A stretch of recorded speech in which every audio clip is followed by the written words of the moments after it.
Initial 5 minutes, I'll be giving you a chance to ask your questions. Then we will start discussing Hadoop distributed file system, its architecture, its daemons. Then we'll switch to Linux. We'll discuss file and directory structure in Linux. We'll be discussing what is Linux shell and how to use it.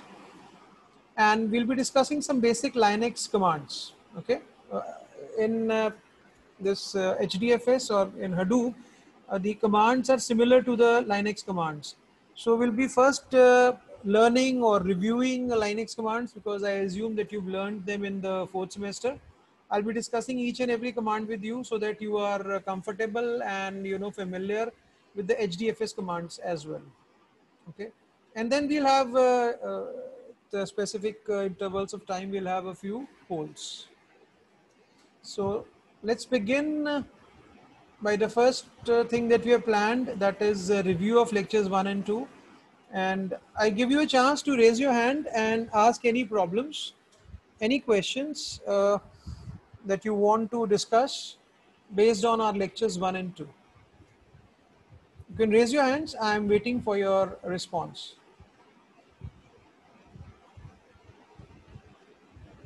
Yeah, I'm waiting for your response. You need to ask something if it is not clear. Okay, I won't be repeating anything. For that, we can have another session, but since this is our scheduled class, so you can ask your questions. Yeah, Mitesh, you can unmute yourself.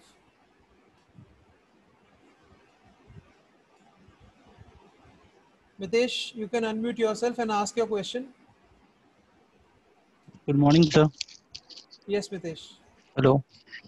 Yes, Mitesh, go ahead. I don't have any query, sir. You raised your hand, that's why I asked you.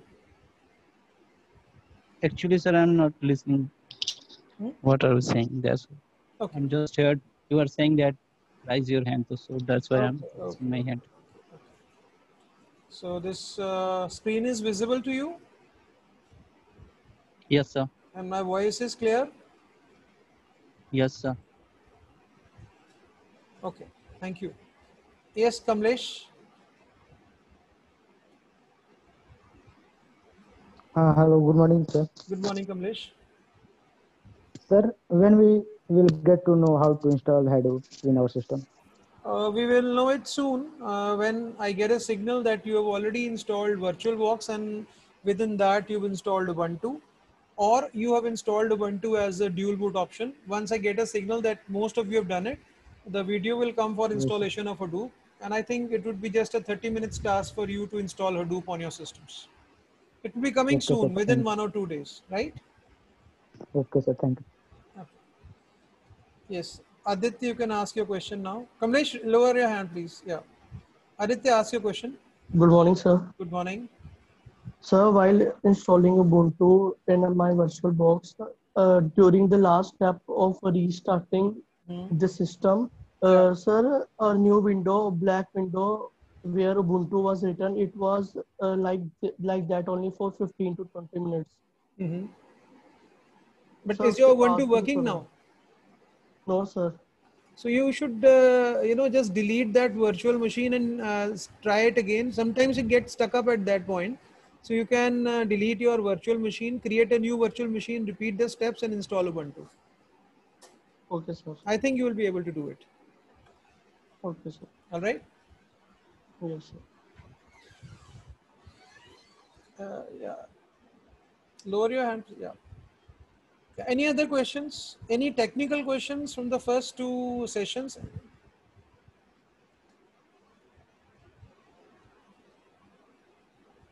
Yeah, I'm waiting.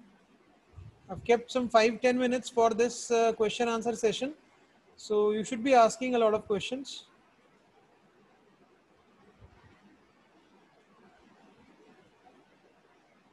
All right. Akriti, unmute yourself. Good morning, sir. Good morning. Akriti, can you please tell us what is Mahout? Sir, Mahout, it works, sir.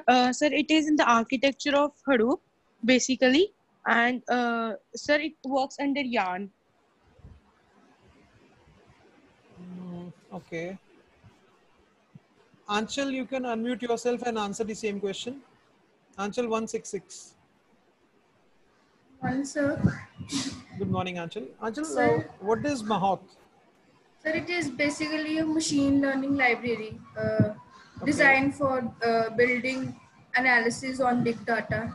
Perfect, perfect. Yeah, Mahout is a predictive analytics library, which once the data has been analyzed, gives you predictive analytics. Predicts something for the future transactions. Good, good answer.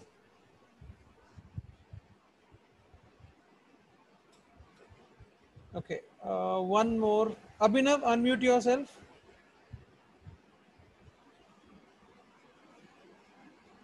Abhinav Kashyap, unmute yourself. Abhinav Kashyap is not there. Okay.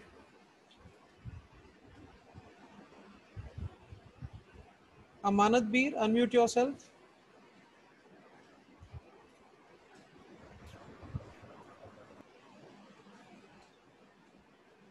Amanat Beer.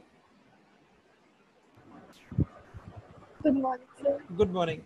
Amanat, can you tell us what is Hive in the Hadoop ecosystem?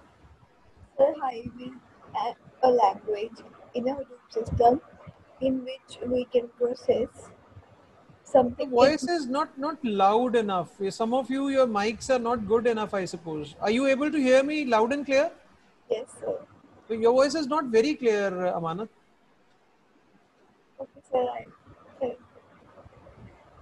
Sir, Hive is a SQL language, like a structured query language, uh, and it is in the architecture of Hadoop. It is a kind of a language Not in in which the architecture of Hadoop. It is an ecosystem component of Hadoop. it is a project of Hadoop. It is a project of Hadoop. That is a good answer. Perfect. Okay. Okay. Dilip Kumar Singh, unmute yourself. Yes, sir. Good morning, sir. Good morning, Dilip. Dilip, can you please tell us what is pig in Hadoop? So, Pig is a high-level language, and it is also a data flow language, Okay, fine, and fine, fine. initially Good. developed by Yahoo. Great. Okay. Thank you, sir. I'll close this question answer session, right? And I'll begin with today's lecture. Okay. So kindly pay attention. We are going to discuss HDFS. Okay. Important component, Hadoop distributed file system, the storage component of Hadoop. Okay. So we'll be discussing that.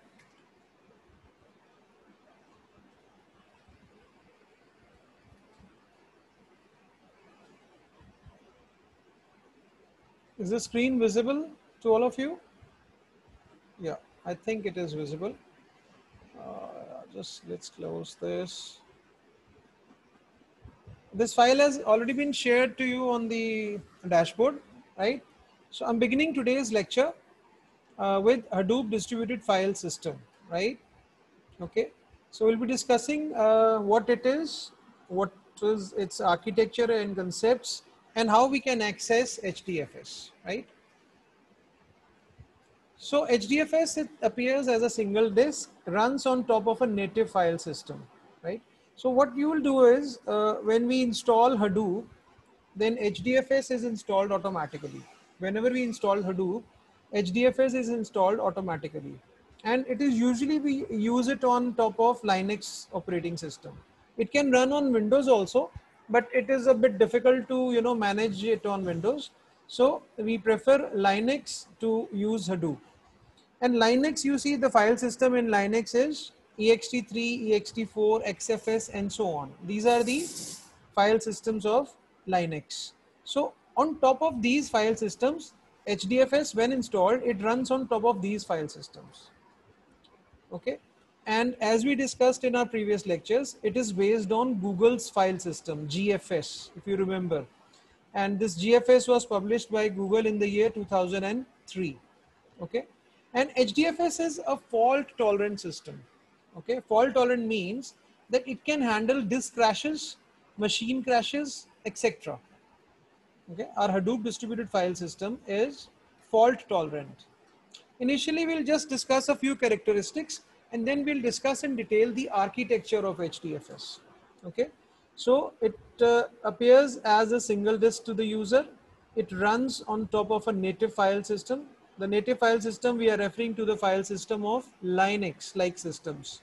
So in Linux, Ubuntu, Fedora, the file systems are ext3 or ext4 or XFS and so on. In Windows, we have NTFS, we have FAT, okay. In Linux, like systems, we have ext3, ext4, XFS, etc. Then this HDFS, the concept is based on the Google file system, the paper written by Google in the year 2003 to solve storing of large files on its servers, okay. It is fault tolerant, that means it can handle disk crashes, machine crashes, etc. It is based on Google's file system. So when I share this link with you, you can study the GFS paper that was published in 2003. Okay, or you can also search for the Google file system on Wiki. The links are there. Once you go through this file, you can see all these things. Now, we discussed this thing in our previous session also, that HDFS is used on commodity hardware, okay? Cheap commodity server hardware. We don't need to buy supercomputers, but we can use commodity but unreliable hardware, okay? The term is commodity, that means cheap, but unreliable, that means it is prone to frequent failures. So when we talk of a HDFS, when you talk of a Hadoop cluster, we use it like you see on the right side. We use the racks, systems in racks, right? Not the desktops or the vertical tops, okay? We don't use them for HDFS. Then what is HDFS good for?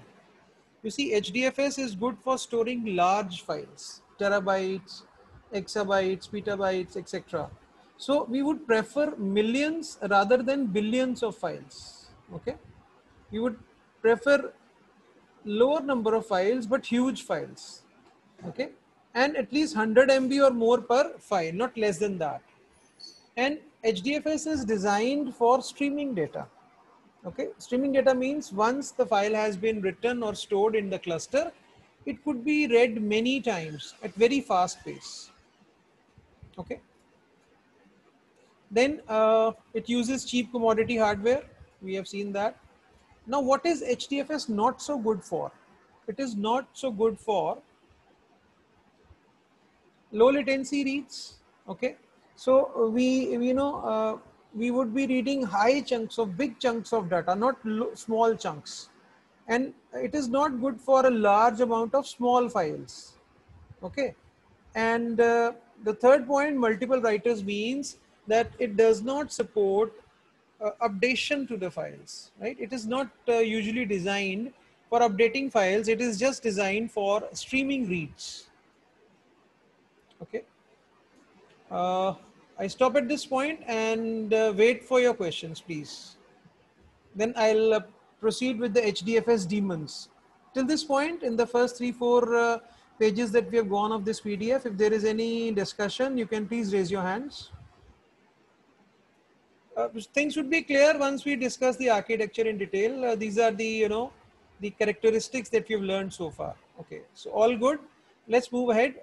Now HDFS daemons, the file system. So whenever we say HDFS, we can say a distributed file system. We can call it a file system also. There are many names for this. Okay, so there are certain daemons or processes or services that are associated with HDFS, which are required for the proper running of HDFS. So it is managed by 3 types of processes. The names are name node, data node, secondary name node. Okay, so name node manages the file system's namespace, metadata, or file blocks. The same names. Metadata would mean every information about the file blocks. So obviously you would ask, what are file blocks? So we'll discuss after some time that whenever a file needs to be stored in HDFS, it must be first broken down into blocks. okay, because we are having a huge file, it will be difficult to read it in one go. So huge file is split up into blocks, right? And your this name node process could be running on one machine, or it could be running on several machines. So if you have a big cluster, then maybe 2 or 3 machines are used for name node, okay, but usually it is managed by running this process on one single machine. Then the second process which is used by HDFS is the data node. Data node stores and retrieves data blocks. So your actual data is stored on the data nodes. It reports frequently to name node, and it runs on many machines, hundreds and thousands of machines. Okay. So as we discussed in our previous sessions, that the Hadoop cluster is a master slave architecture sort of thing, in which we have admin machine known as, or the master machine, on which the name node daemon runs, and we have got multiple commodity hardware or data nodes as we call them, on which the data node daemon or data node process runs. Then there is a third service known as secondary name node. The secondary name node, as the name would suggest, it is not a backup for name node. The secondary name node is not a backup for name node. If you don't have a name node working in your cluster, then you cannot work in your cluster. That is that essential process in HDFS name node. So the secondary name node, as the name would suggest, is not a backup for the name node. It simply assists name node in its certain housekeeping jobs. Okay, and it can run on the same machine as your name node, or it could run on a separate machine also. Okay, and you can see the last bullet in secondary name node, that it is not a backup for name node. So I repeat, we have got 3 daemons, HDFS daemons: name node, data node, and secondary name node. If you're using a single node cluster, as all of us would be installing Hadoop on our laptops or desktops, so in that case, all these 3 processes would be running on one system itself.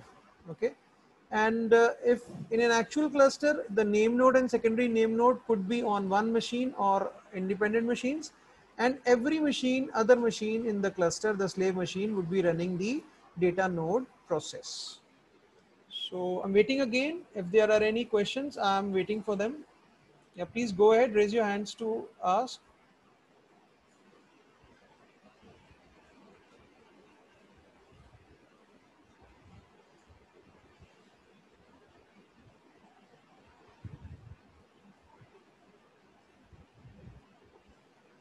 Who is this RKKSS? May I know? Yeah, unmute yourself. R triple K double S. Unmute yourself.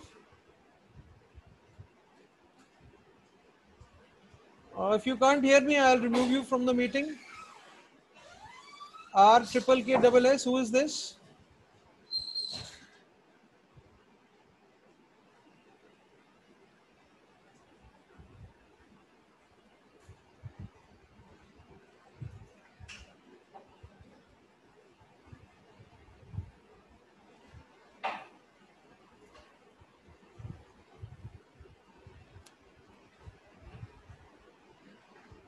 Yes, Aditya, go ahead.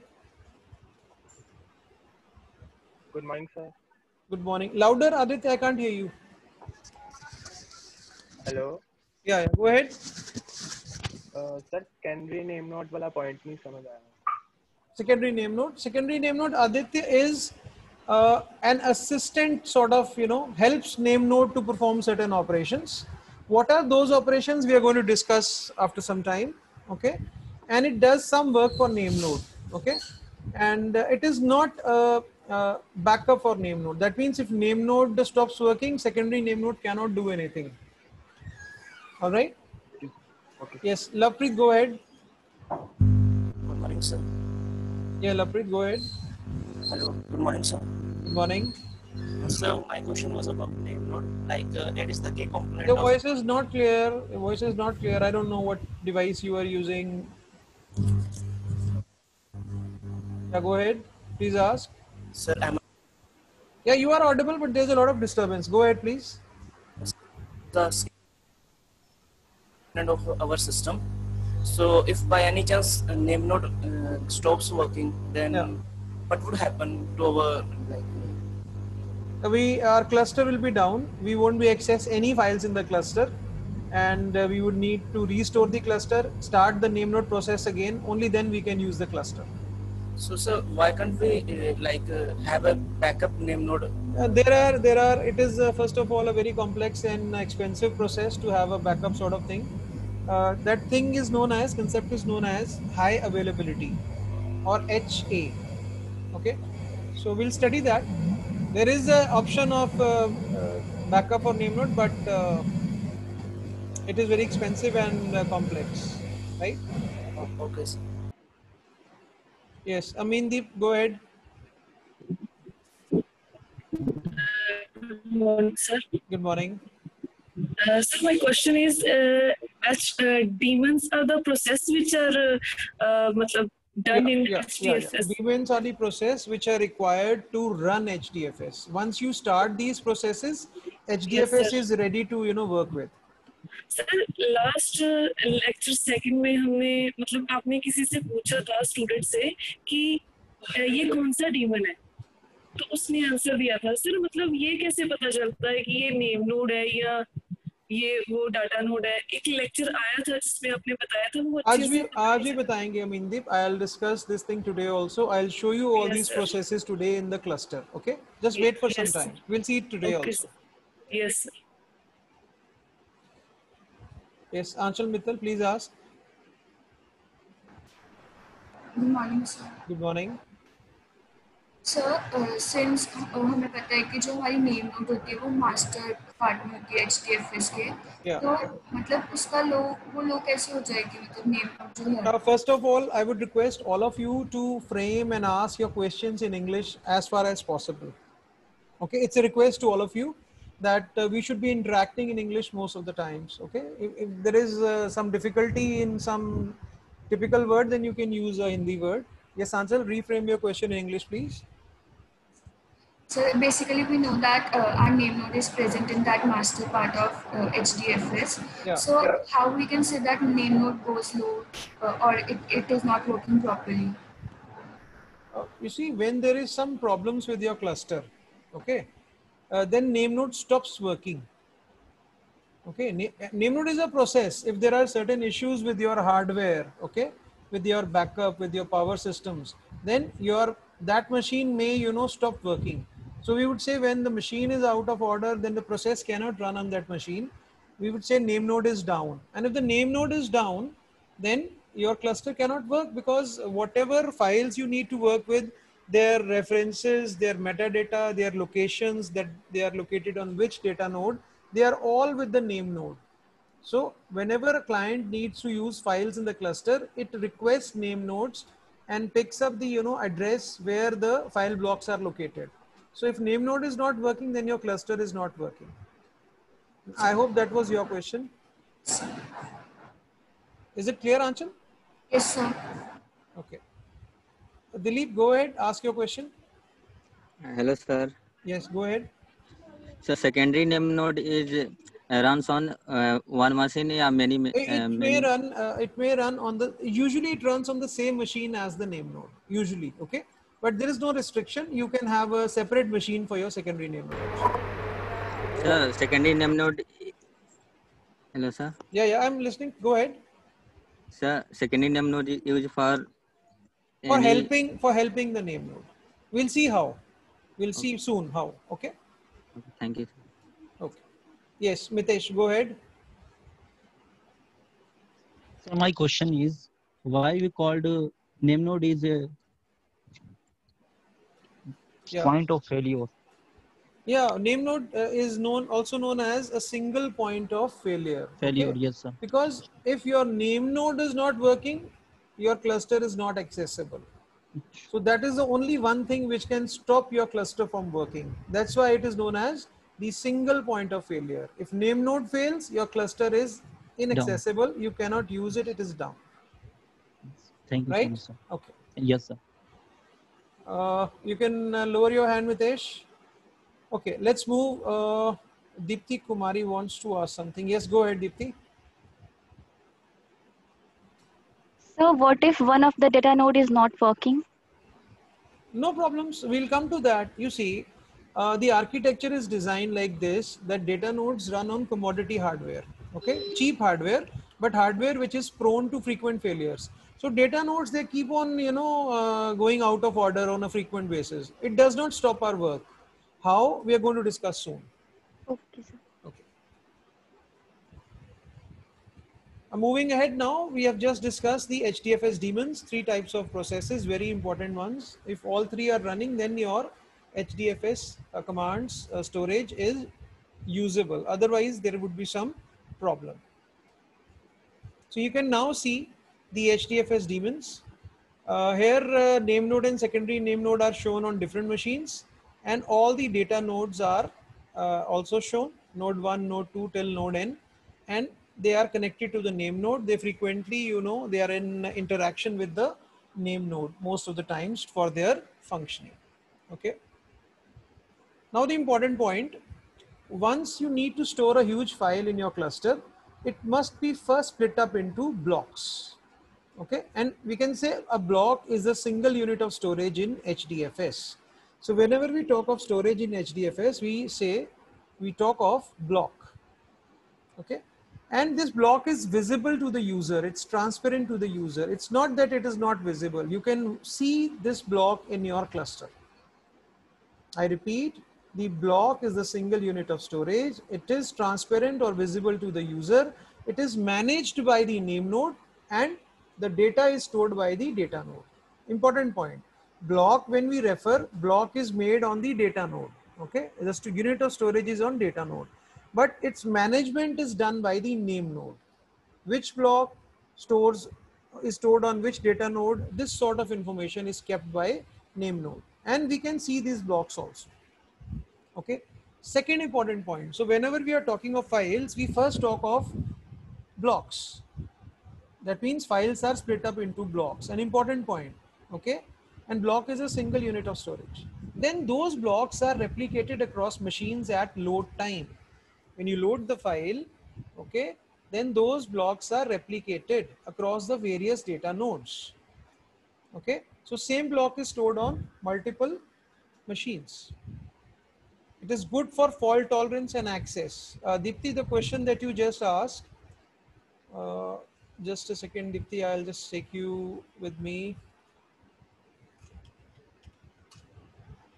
Yes, Dipti, unmute yourself. Yes, sir. Yeah, Dipti, you just asked this question that if data node goes out of order, then is something happening to our cluster? No, you can see one block of some file, it is stored on data node. It is stored on 3 data nodes by default. The default replication is 3. So your block of file is available on 3 different machines, the same block. Okay. Yes, so sir. if one of the machine goes out of order, you can access it from some other machine. Okay. Okay, sir. And by the Okay, time it is the health of the cluster is continuously checked by name node, it will automatically know that this particular block on this node has stopped working, because these data nodes are sending continuous signals to your name node that they are alive. So if the signal is not sent, it is assumed that the data node is not working, and the blocks which were stored on that data node are replicated on some other data. Okay, sir. Is it clear, Dipti, now? Yes, sir. Okay. This point is very important. This is the basic architecture for our HDFS, that whenever you need to store some big file, okay, or any file which is stored in HDFS is first split up into blocks. Block is a single unit of storage. Block is managed by name node, but the actual data is stored on the data node. Block is visible to the user. First point. Second, these blocks are replicated across machines. So one block is stored on multiple machines. By default, the replication factor is 3. For critical files, you can increase it also. For non-useful files, you can decrease it also. So it is alterable, but by default, the replication in a cluster is 3. That would mean one block is stored on at least 3 machines in the cluster. Yes, Aditya, go ahead. Sir, it is written that files are split into blocks, but block is a single unit of storage. Sir, so how can a file can split? I don't get your question, Aditya. One file is split into blocks. This is one statement. Okay. Yes. Okay. We'll see how. And this block is a single unit of storage. That means in your cluster, this block is stored on the data node. The file is not stored on the data node. File is split up into blocks, and suppose a file is split up into 4 blocks, then these 4 blocks are stored on 3 different machines. Each block out of the 4 is stored on 3 different machines. We'll discuss it soon. Just wait. Okay, you'll understand. Important slide, this one. This file has already been shared with you on dashboard. You can see it, right? So see, now the example is there in front of you. For example, we have a file hamlet.txt. Okay, and that file has been split up into 2 blocks. Obviously your question would be, sir, how we decide that this is split up into 2 blocks? So there is a default block size, a minimum block size, which original value for it was 64 MB. That means a file must be split up into blocks of 64 MB. But now for bigger files in today's world, this has increased to 128 MB. Okay, I repeat, default block size is 64 MB or 128 MB. So if we ask you what is the default block size in today's, this world, you should answer it as 128 MB. So my question to Aditya, I'm just unmuting you. Aditya, unmute yourself. Aditya Mehra, unmute yourself, please. Aditya Mehra is gone. Am I audible? Okay, let's ask Aditya Sharma. Unmute yourself, Aditya.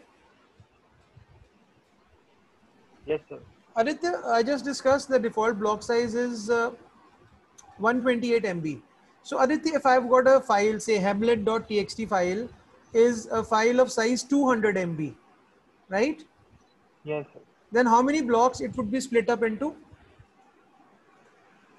Sir, if total size is 200 MB, then block size is also 200. I repeat my question.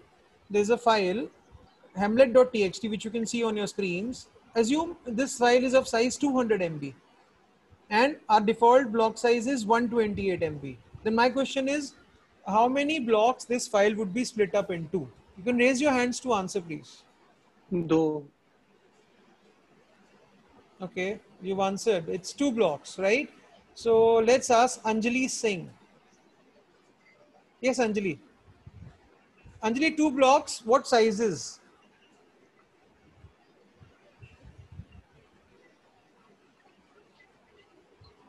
Anjali? Please answer, Anjali. Yes, Singh. sir. Yes, sir. Yes, sir. Anjali Singh, 2 blocks of what size? First block size is 128. Second block size is 72. Great, great. So I hope all of you have understood that if the default block size is 128 MB and we have a file size of 200 MB, then obviously it would be split up into 2 blocks. Okay, and one block would be of 128 and the second one would be of 72 MB, right? Another question, let's ask, somebody raised the hand. Okay, let's ask Anchal Mittal. Anchal, unmute yourself. Anchal, we have a file of size 100 MB. So single block would be created. Will it occupy the single block full 128 MB or 100 MB only?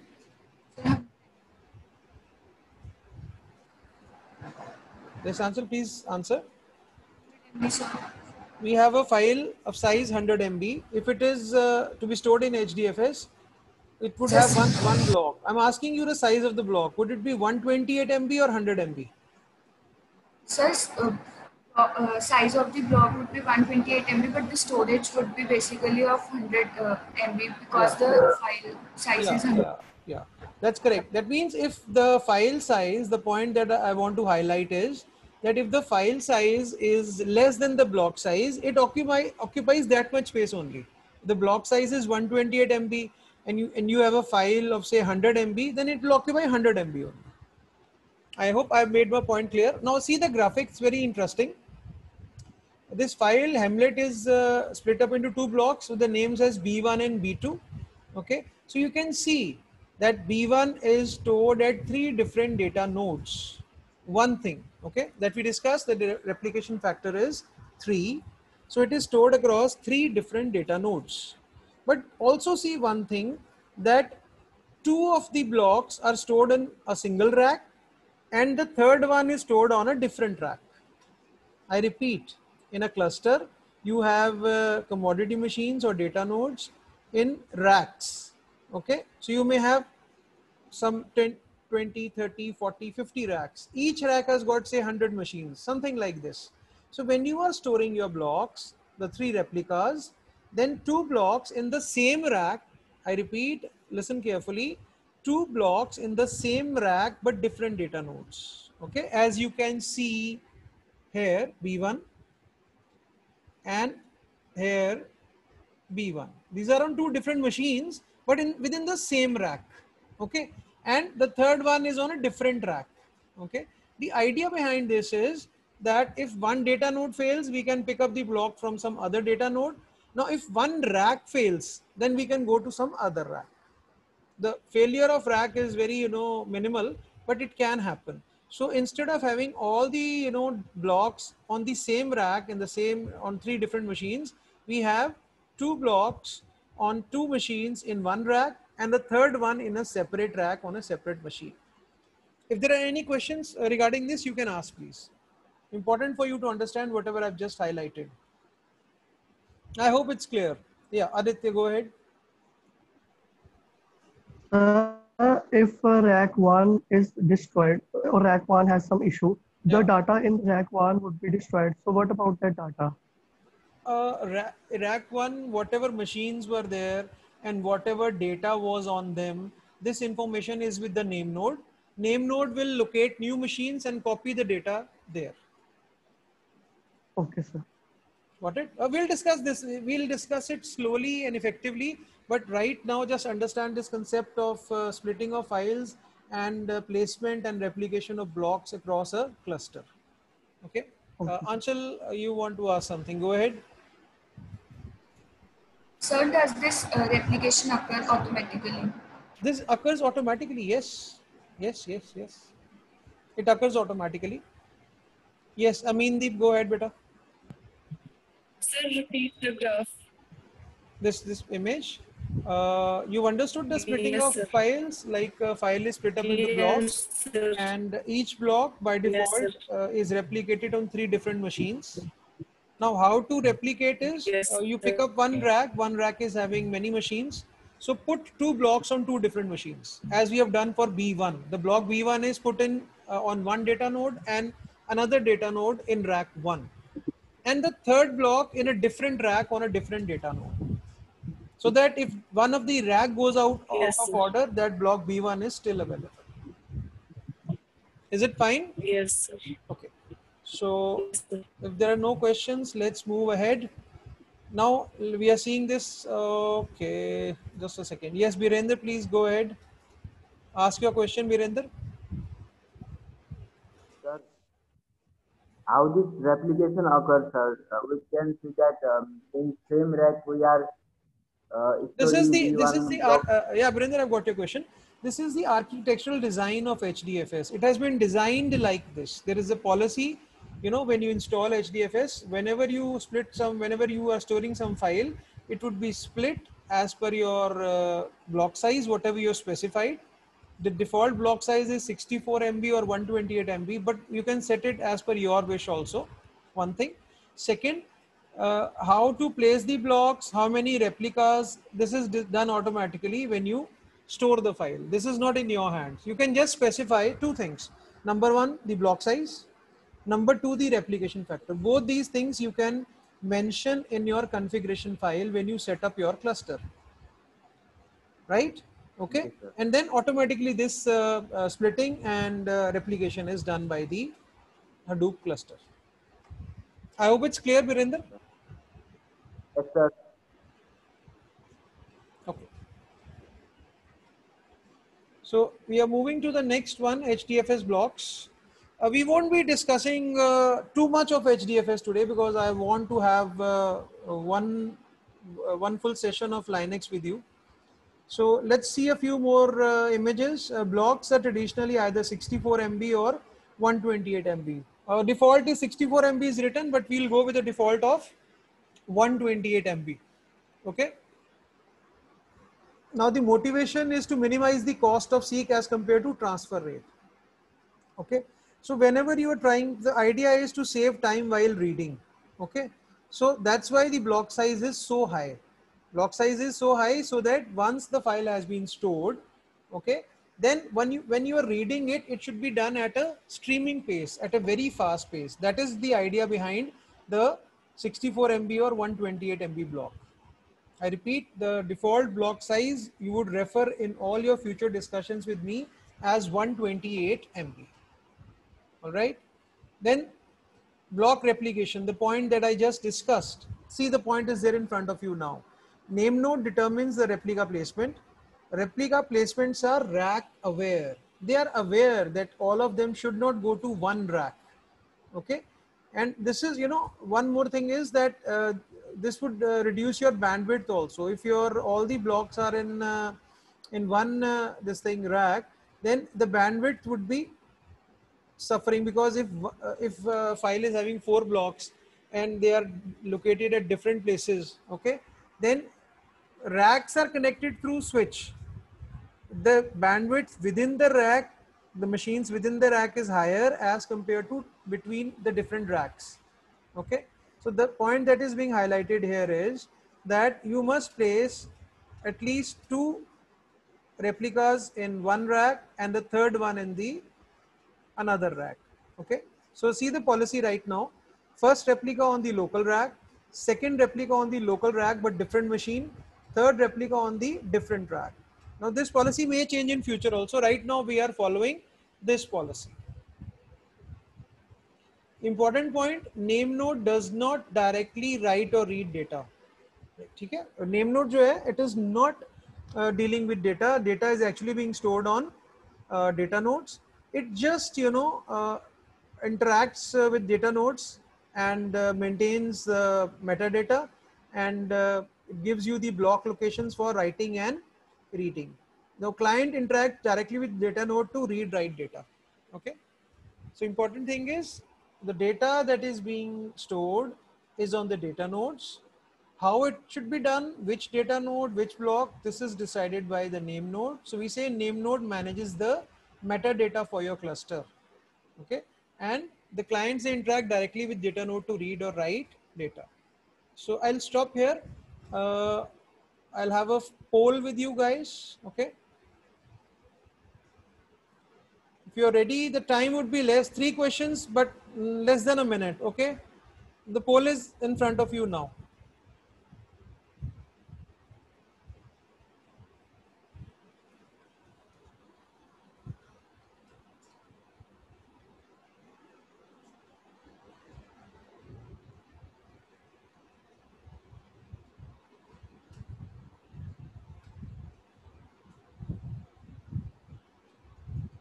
Be careful, read the questions carefully.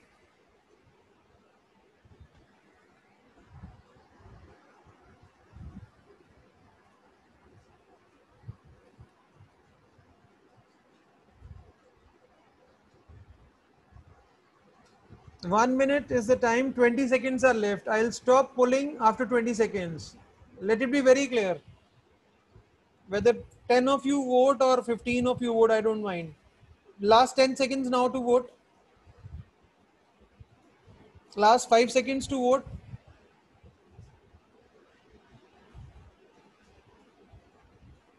I'll count to 5 and I'll end polling. 1, 2, 3, 4, and 5.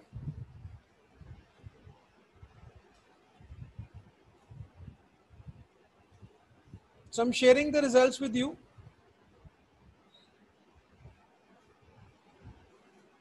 So some of you have picked up the first question incorrect. The correct answer is both A and B. We just discussed, we saw the three distributed file system HDFS services, the name node, data node and secondary name node. So the answer is both A and B, right? That is 71% people have answered it correctly.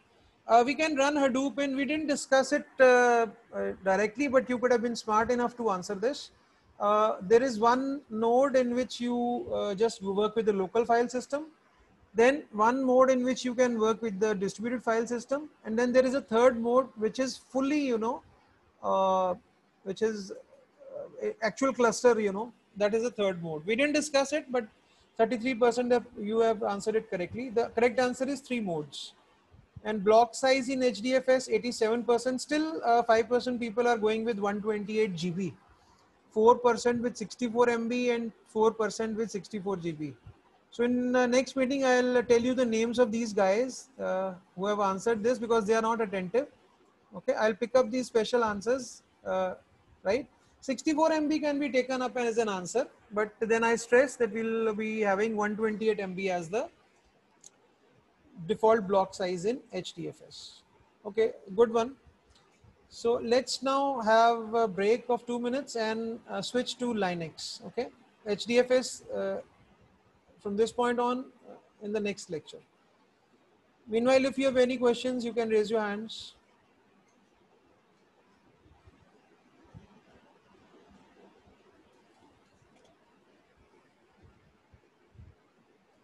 So let's begin with the Linux. You can have a break of 2 minutes. Have a glass of water. There's a 2 minutes break.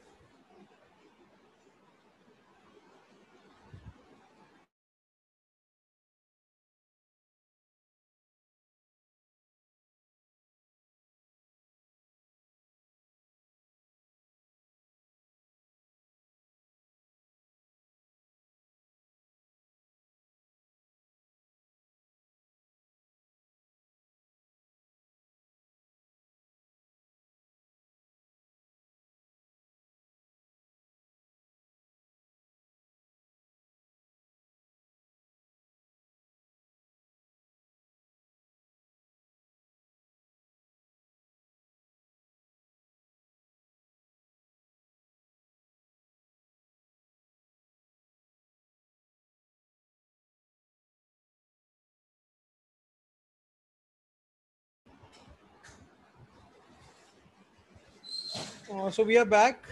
I hope all of you are with me. Just give me a raise hands that you are there. All of you, give me a raised hand. Fast, all of you. Each one of you should give me a raised hand. It was a 2 minutes break. Kindly come back fast, all of you. We're going to discuss something important now, something that you have already covered in the previous semester. Should be a sort of a revise for you.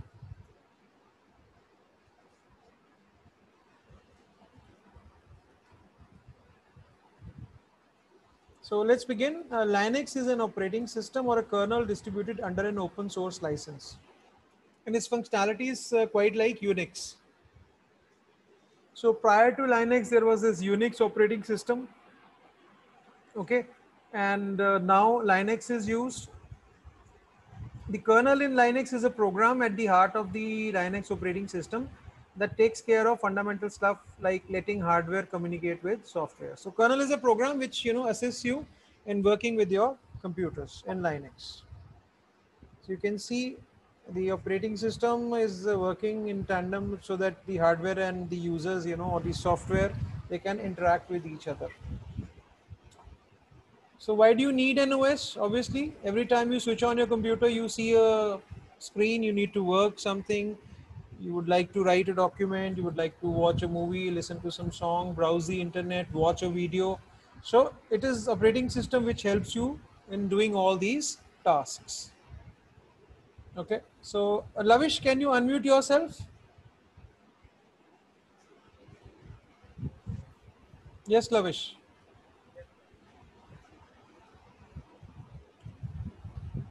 Lavish, can you hear me? Lavish? If you don't respond to me, you know, I'll mark you absent. Let it be very clear. I'm already doing it in the previous 2 lectures. Lavish, please Yes, sir. answer. Yes, sir. Yeah. Lavish, what is the importance of an operating system? Sir, Linux operating system. You tell me just the importance. You can tell me. When you use Windows, you use Linux. Why do you use it? What is its importance? Sir, Linux is free. Okay, that's Yes. one of the features. It's free, but you Yes. still use Windows, I suppose, isn't it? Yes, sir. You still use Windows, right? Yes, sir. Okay. So Linux, this was created by Linus. Just a second. Yeah, it was created by Linus Torvalds, and at that time he used to work on the Unix OS, which is a proprietary software. You see, this term proprietary software is for a non-free software. Proprietary software is a non-free software or a closed source software, or a software for which somebody is having a IPR, intellectual property rights, and you need a permission to use that. So he thought of giving it making it an open source software. So he created Linux. So Linus Torvalds is the person who has created Linux. Remember this, right? Then there are different flavors of Linux. We use Ubuntu, Fedora, Debian, Knoppix, hundreds of such popular operating systems are there, and there are thousands of functions that they offer to their users. Okay. Benefits, as Lavesh just told us, that it is a free operating system. You don't need to shell out money to take a license and use it. And important thing, being open source, anyone with programming knowledge can modify it. Okay.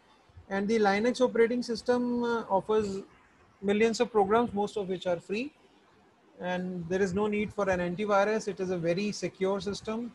Being secure makes it the obvious choice for many server environments, and companies like Amazon, Facebook, Google, they use Linux for their servers. And a Linux based server could run non-stop without a reboot for years. That's a very important point. Okay, so it's a secure, it's a strong operating system, free of cost, and gives you many applications, most of them free of cost. These are the benefits of using Linux. Now, important, the Linux file structure. Okay, so a file system is a logical collection of files on a partition or a disk. Okay, so on one partition you can have a Windows operating system, on one partition you can have a Linux operating system. Okay, and everything in Linux, important point, the last bullet, everything in Linux is considered to be a file, whether it's some physical device, also DVD ROM, USB devices, floppy drives, they are all considered as a file in Linux, which is not the case in Windows. Then the directory structure of Linux. Okay, so I hope that most of you are aware of this. I want to have a discussion with you regarding this. So let me just pick up a few students. Jatin has raised hand. Yes, Jatin, go ahead. Sir, good morning. Good morning. Sir, how Linux can be considered as secure, like anyone can edit it? No, edit is when you are going to launch some new version. Okay, so once it is launched, edit is when it is in the experimental stage. It is not when it is being edited, when changes are being made, it is not given to users, right? When users Yeah, get it, they get a tested version. yes. But sir मेरे कहने का मतलब यही था कि मतलब जैसे कोई भी उसको मॉडिफाई कर सकता है और कोई भी कोई अगर भी हम मॉडिफाई करने के लिए वो हमारा जो ओपन सोर्स जो ये सोसाइटी होती है, ठीक है, हाँ जी वो उसको पहले अलाउ करती है, पूछती है अभी क्या चेंज करना है, and then based on that they would recommend कि okay, you can suggest changes, you make it, we'll incorporate. It's a team sort of work. It's not like any individual can sitting at home can change it. Okay sir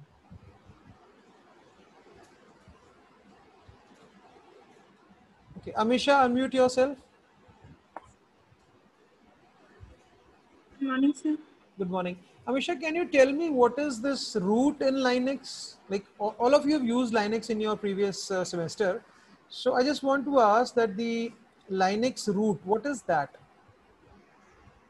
The slash symbol, which is known as the root, what is that?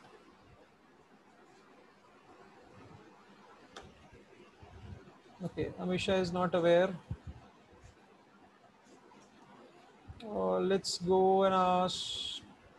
Let me just check who is there. Yeah. Kunal, can you please tell us? Good Yes, Kunal. morning, sir. Good morning. Yes, sir. Sir, a root is a directory in which all the files, or we can say that all the folders which contain, or Okay. we can say that C drive, like the C drive in Windows. Okay. So root is, you see the file system structure in Linux is like a inverted or an upside down tree. जैसे उल्टा पेड़ होता है ना, usually a tree has a root at the bottom and branches growing upwards. So in a Linux or a Windows operating system, the file system is like an inverted or an upside down tree with root at the top and files and other directories spreading from there in the downward direction. Okay, so this slash indicates the root directory, and it may contain other files and directories. Okay, and each file or directory, is uniquely identified by its name, the directory in which it resides, and a unique identifier typically called an inode. Okay, so there is something known as an inode in Linux. Okay, so my question is, what is this inode? So I'll ask Sharanjit Kaur. Yes, please answer, Sharanjit. What is an inode in Linux? I don't know. All right. Then Abhinav Kashyap, are you back? Abhinav? So Abhinav is not there, I suppose. We'll mark him absent today. He's not responding to any of our calls. Okay. So Abhinav is absent. Let's see if Abhishek is there. Yes, Abhishek Mahajan, unmute yourself. Yes, Abhishek, sir. yeah, Abhishek, what is an inode in Linux? So I don't know. I've never used it, and I have no idea regarding it. Okay, so let me now see some raised hands who wants to answer this inode. It's an important one. Divakar Chaube. Okay. Yes, Divakar. Go ahead. Sir, it is a number that is used for the files which are stored in Linux. Okay, it is a number. Okay. Yes, Anchal Mittal. So according to me, it stores the location of an attribute or object. Okay. Answers, Divakar and answers are correct, but very little you have answered. Okay. So let's see what an inode is. Okay. See, it stores the information about a file in Linux. So every file or a directory has a special number associated with it known as an inode.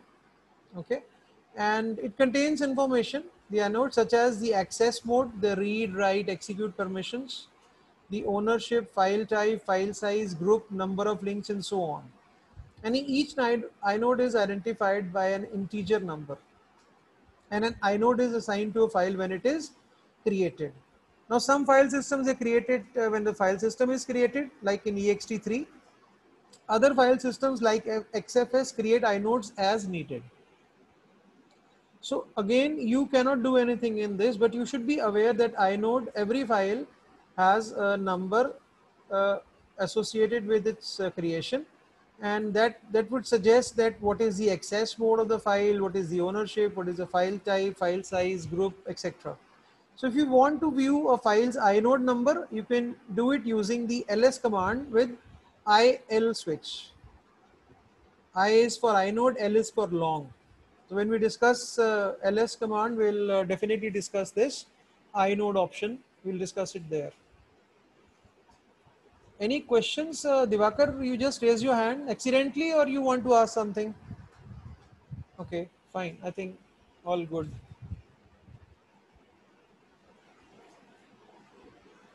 Let's now come to the practical part. Okay. So if you can have some copies and pens alongside you, or you can just open up your Ubuntu and shell, I think it would be useful. So the Linux command line is a text interface to your computer. Okay, just like in Windows, we have a command prompt, which is activated by writing CMD. Okay, similarly, the Linux command line or Linux shell is a text interface to your computer. That means you write commands, you type commands to get results. Okay, so when you are connecting with your Linux operating system through text, then we say that you are in Linux command line or you are in Linux shell. You can refer the shell with the names as shell, terminal, console, prompt, or you can give it various other names also. And it is difficult, it is complex, it is confusing to work with a shell. You need a lot of expertise, because most of the times while we are working in Windows, we are just double clicking on things, we are right clicking, we are clicking, and the things are being done. But in Linux shell, you need a lot of practice to work with commands. Now you can find a launcher for the terminal by clicking on the activities item at the top left of the screen.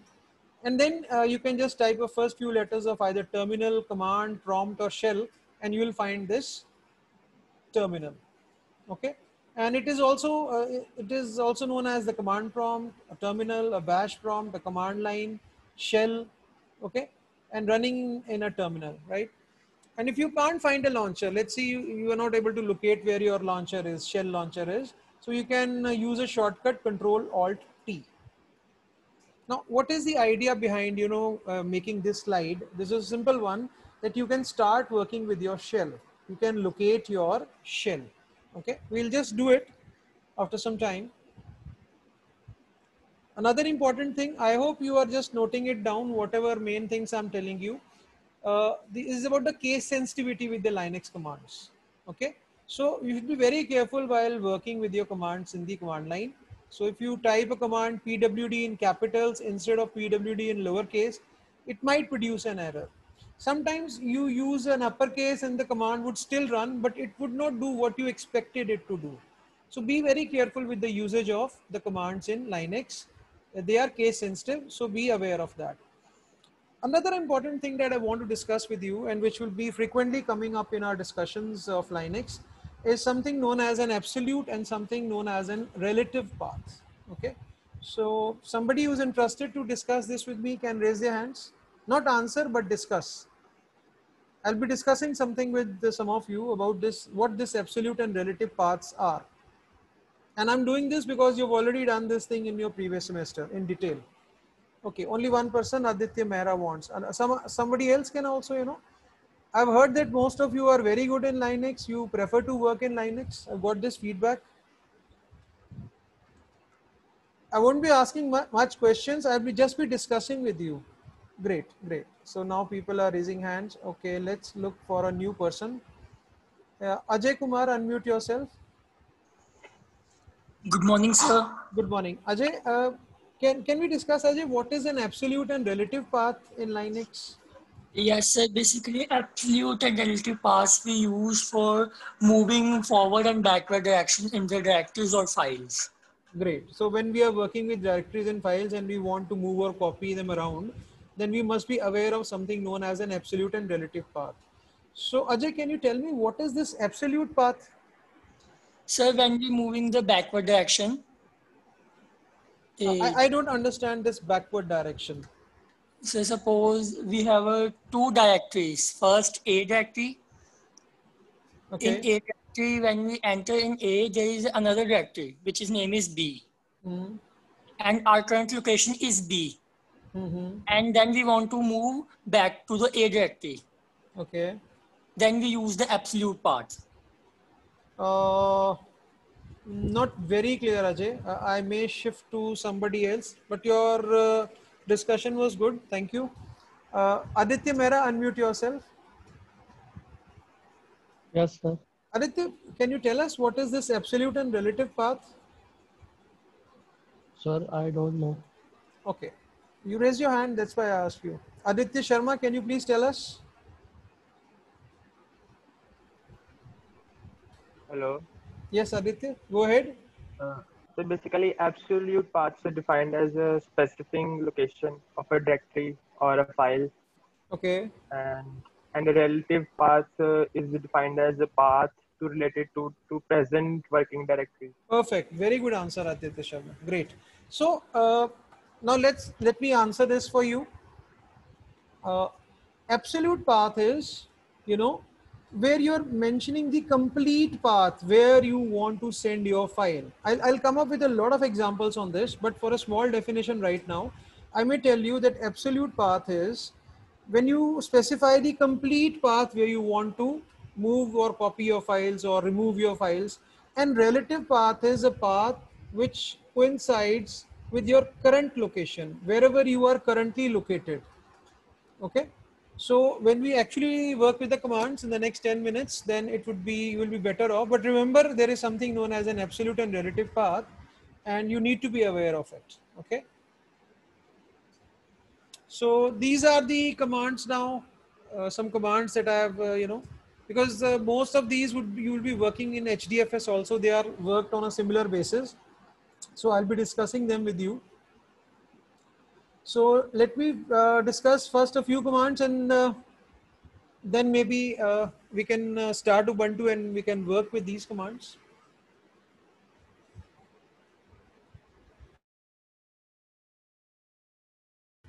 So now I'll shift to the board. I hope the board is clear, visible to all of you. If it is visible, you can raise your hands. If the board is visible, I'm going to board now. If it is visible,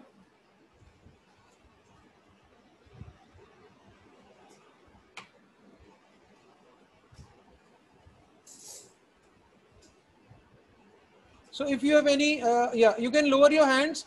If there is any, critical question, only then you raise your hands, because for the next 10 minutes, I would like to discuss a few things with you. Okay. But if there is something critical that you must ask, then you can raise your hands and I'll come back to you. Right.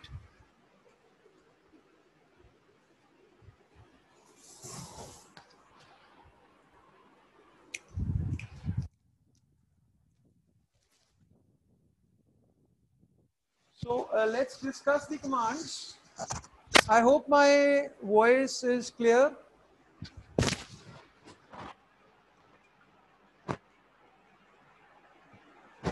Let's discuss this alias command. So alias command is when you want to give another name to your command. When you want to give another name to your command, then you use the alias command. Say for example, you use clear to clear the screen in Linux. Now, most of you have worked in Windows also. So whenever you are clearing, you would, your first reaction would be to give CLS, the command to clear the screen, which does not work in Linux by default. So if you want to give an alias to this clear command, if you want to give it a nickname, another name to this command, then you can do like this. You can write like this. So this way you are specifying a new name, a nickname for your clear command. So once you write this in the terminal and you press enter, okay, then afterwards, if you write CLS now, it will clear your screen. If you write clear now, it will clear your screen. So alias is just like another name or a nickname for your command, right? So then, there are many shells which are available. So in Ubuntu, we'll be using the bash shell. Okay, we'll be using the bash shell. Okay, and there would be a file known as .bash rc file. There is a file known as .bash rc file. This is an automatically executable file .bash rc, located in the root of located in the home directory. Okay, .bash rc file. Now, while you're running this alias command in the terminal, so long as your terminal is active, both these commands will work. The moment you close your terminal and you open your terminal again, and if you try this CLS command, this won't work. So that means this command, when you write in terminal, is active only for the time the terminal is on. If you want to make it permanent, so that whenever you use CLS it should work, you write this command in this .bash rc file. Okay, so what you can do is in your terminal, you can open your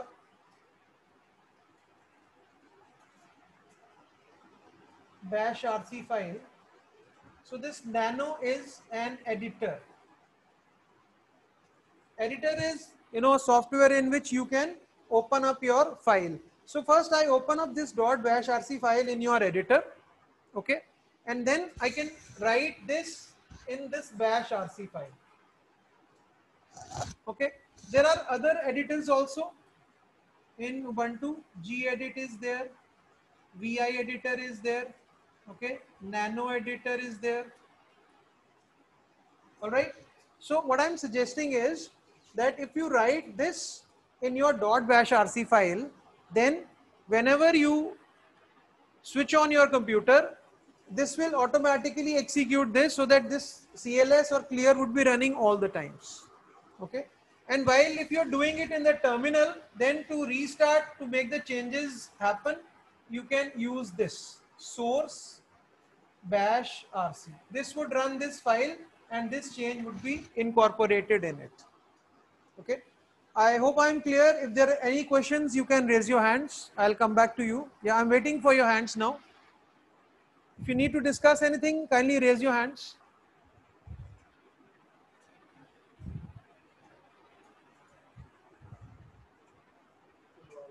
Yes, Kunal, go ahead. Yes, sir. Last line you have repeated that bash rc file. Can you please repeat it again? This one? Sir, lastly you have repeated that when we write alias command in bash rc file. Yeah, then you see, yeah, Kunal, Kunal, listen. .bash rc file is an automatically executable file in Linux. So okay, whatever is written in this is executed automatically. Okay. So what I'm suggesting is you open this file .bash rc using any of the editors that I've listed here. Fine. okay, sir. And yes, sir. and insert this command anywhere in your .bash rc file. Okay, sir. And then with this command source.bash rc, this will execute, this will update this file so that this command becomes active. Okay, sir. Okay, this is to refresh this file. You made a change, you added this in your file, this source.bash rc would refresh your file. And after that, now whenever you want to use CLS or clear, both of them would be working. Okay, sir. Is it fine, Kunal? Yes, sir. Okay, fine. Thank you, sir. Okay. So this is regarding your alias commands. So alias can be, you know, this is a simple example of alias. We can have, very good usage of alias in our shell scripts. So whenever I am discussing some assignments with you, I'll definitely give you some work to do with alias. Okay. Next is, yes, Amindeep, go ahead. Yes, Amindeep. So you tell source.batch rs. I'm Sir, I'm telling source, listen, I'm telling source, then there is a space, .bash rc is the name of the file. So when I'm writing like this, that means I am refreshing this file with the source command. Okay, I'll just show it to you soon on the screen. Just wait for some time. Okay, आज हम ये सब देख के जाएंगे screen के ऊपर. Yeah. Yes, sir. Sir, means if we convert. It's not, your voice is breaking, Amindeep. Amindeep, your voice is breaking. Hello, sir. Your voice is breaking. Yeah, go ahead, repeat. Hello. Yeah. Yes. Go ahead.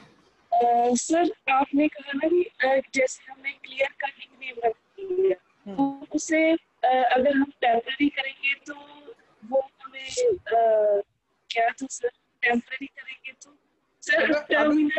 write this in the terminal, yeah, if we just write this command in the terminal, okay, Yes, sir. then it would be active for the current session that your terminal is open. Once you close your Yes, sir. terminal, फिर से CLS नहीं चलेगा, right? So if you want to make Yes, it permanent so that whenever you want to use it, you can use it, then you can add it to your .bashrc file. yes, sir. Yeah. Mute all.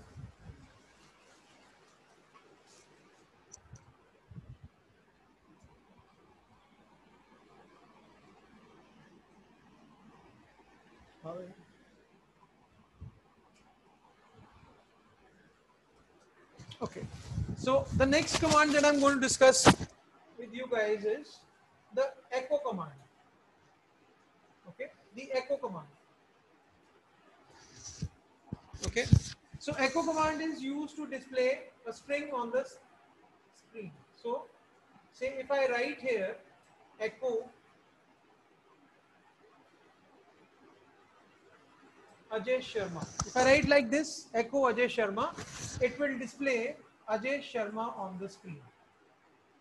So basically you can say that echo command echoes or prints a string or the value of an environment variable on the screen.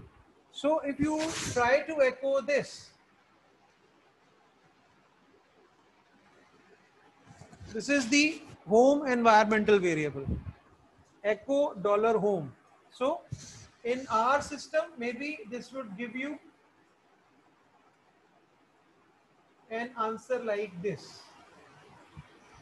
So every user, whenever you create a user in Linux, it has got a home with the name of the user. So there is a folder home, below which there is a folder HD user. Okay.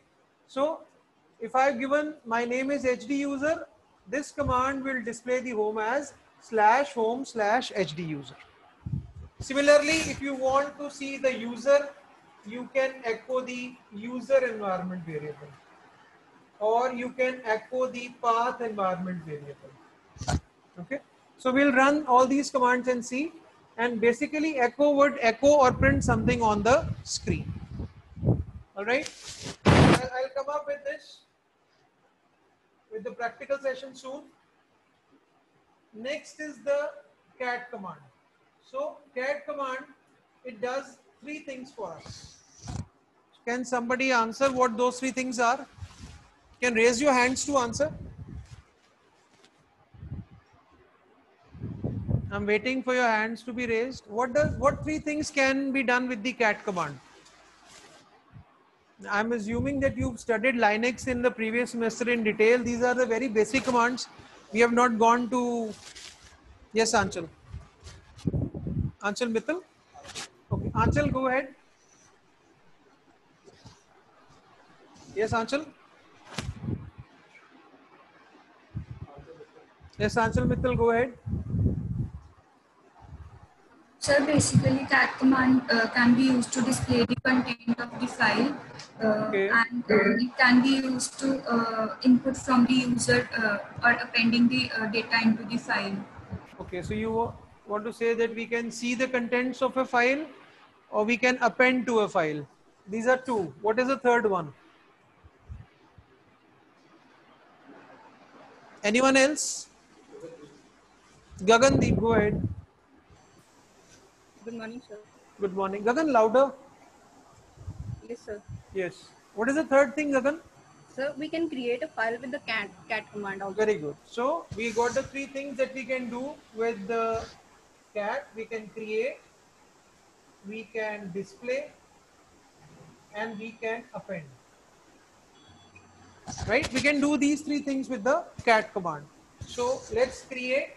That would be simple. Cat, then the file name. And then you may write anything, any content that you want to store in the file, and you can press Ctrl D to end.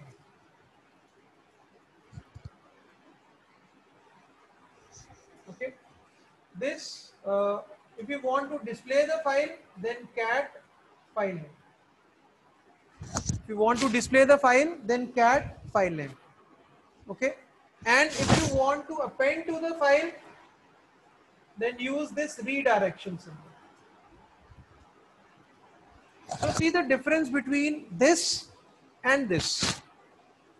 This, whenever you use, it would create a new file. If this file is already existing, it will overwrite it. This, it will see the redirection here, the second arrow, it will open the file in the append mode, and whatever you type here would be added at the end of this file. And this obviously would display the file. With one single cat command, you can display multiple files. So if I write something like cat A1, B1, C1,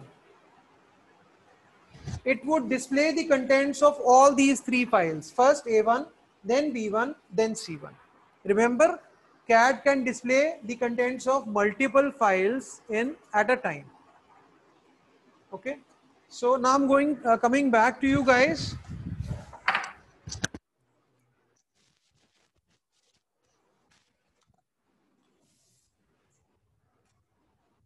So if there are any questions, you can raise your hands, please.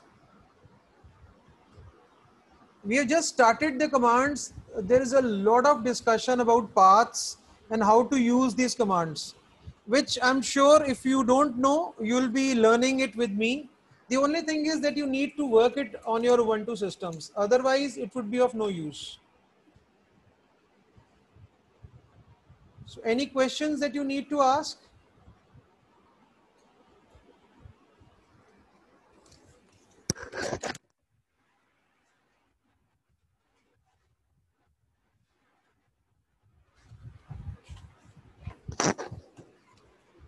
Okay, so let me just go through with this. So alias command lets you give your own name to a command or a sequence of commands. For example, this that we just saw.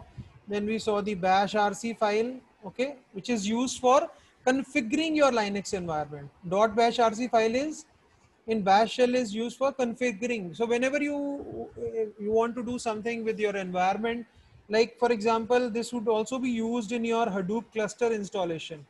A lot of instructions regarding the cluster would be written in the .bash rc file. So when we actually discuss that cluster creation video, then things would be clear in there. Okay, and aliases defined on the command line will die with the terminal window. So when you close it, they are gone. So to make them permanent, you can add them to the .bash rc file.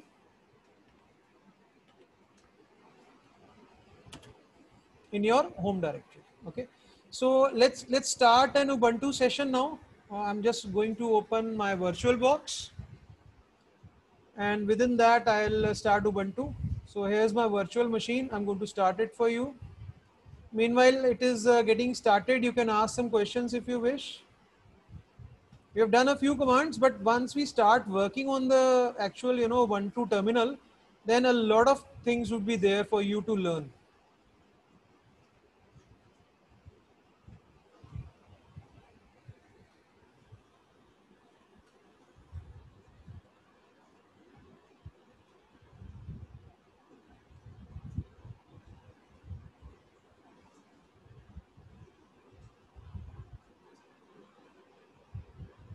Yeah, it's getting started. So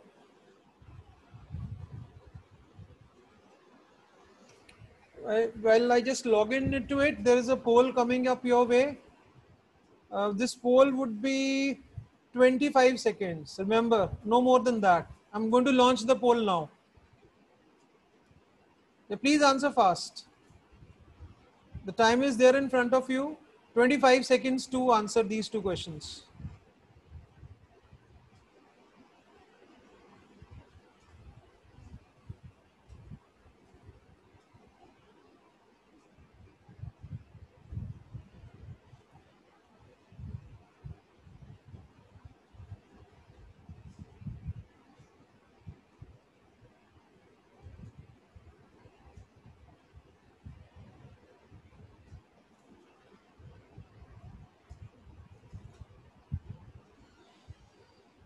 Okay, I'm going to end this poll now. I'm going to count till 3.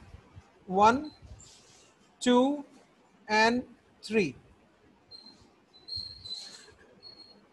So So let's see what you all have answered. I'm sharing the results. Linux was created by Linus Torvalds is the correct answer.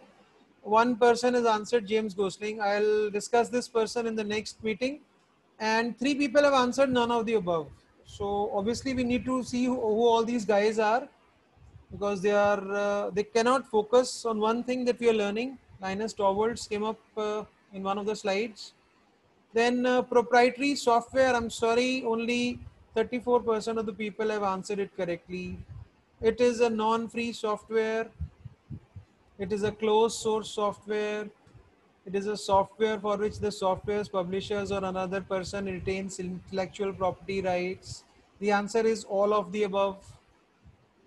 So you're not paying attention. Okay. That one thing, just troubles me. I'll show you where this answer was. See, it's there in front of your screens now. See, non-free, closed source, IPR. All those 3 things are there. So you should have been careful with this.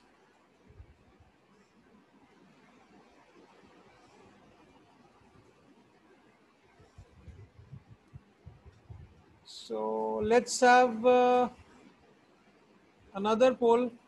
I'm just reviewing all your answers. So if you think that you can just get away with that by answering anything, you may be, badly and sadly mistaken. I can show you this. Okay, another poll coming up your way. Another 25 seconds for you. Okay, be ready now. The poll is there in front of you.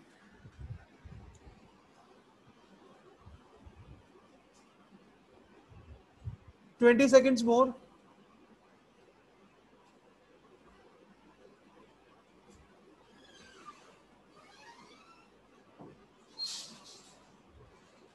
Ten seconds more. I'll end in 10 seconds. You need to answer fast, right?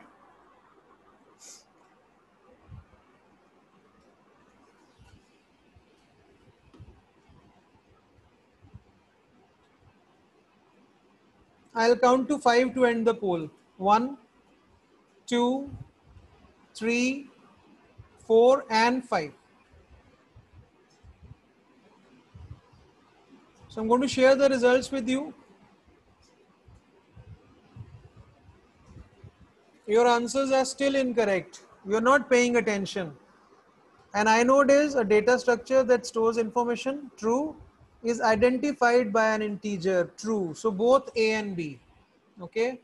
So people who are answering correctly, a lot of good things would be happening for them for their internal awards. Be very careful with this. You need to be attentive in the class. Linux commands are case sensitive.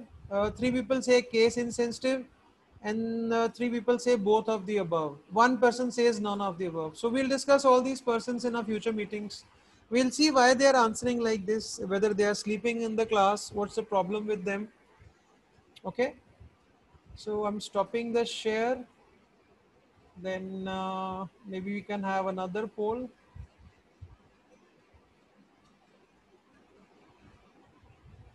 So another poll coming up your way now. Okay. So 3 questions. Yeah, we can wait for it. Let's wait for it. So our cluster is ready, I suppose. Yeah. So let's log in.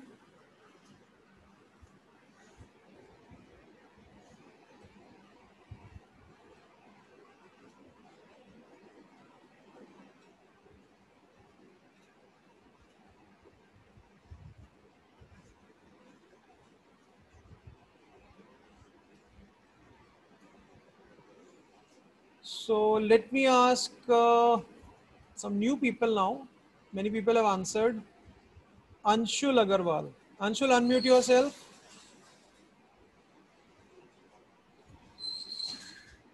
Good morning, sir. Good morning. Anshul, can you help me locate the terminal? I discussed how to locate the terminal. How to start the terminal? Sir, Control Alt T. One option, good. What else? This is the activities. See, Yes, sir. This is the, click on this. So you can search and type the command, the terminal. Terminal करोगे तो terminal आ जाएगा, ठीक है. Shell करोगे तो भी terminal आ जाएगा. Can you see? Yes, sir. Okay, so you can pick it up from here and place it here in your launcher so that it is always available. Yes, sir. Clear? Yes, sir. Clear to all of you? Give me a raised hand that you understand how to locate the terminal. Give me a raised hand, all of you. You understand how to. I think you may have done it in your Linux lab, but still I'm insisting that you tell me that you've understood. Okay, so then we can click on it. Okay, so this is the, now look at this prompt, all of you. Be very careful. Okay, this is the computer name, this is the username, Ajay@Ajay. I have named it like this. Okay, so this is the username, this is the computer name. Is that clear? And then you see a tilde sign here. Okay, can somebody tell me what is this tilde sign here? What does it mean? Raise your hands to answer, please. What is the meaning of this tilde? Ankit Kumar wants to answer. No. Oh, Ankit ne haath niche kar liya. Okay, Lovepreet, Ajay or Lovepreet, you've already answered. Let's wait for somebody else. So how you've been using Linux if you don't know what is the meaning of this tilde? That is very important. You see a tilde here? You see a tilde, then a dollar sign. Dollar is for your bash shell. This tilde means your home directory. Tilde means that you are present in your home directory. Okay, tilde is the home directory for you. And you see, I want to go with you guys in a sequence, so I won't jump, many things.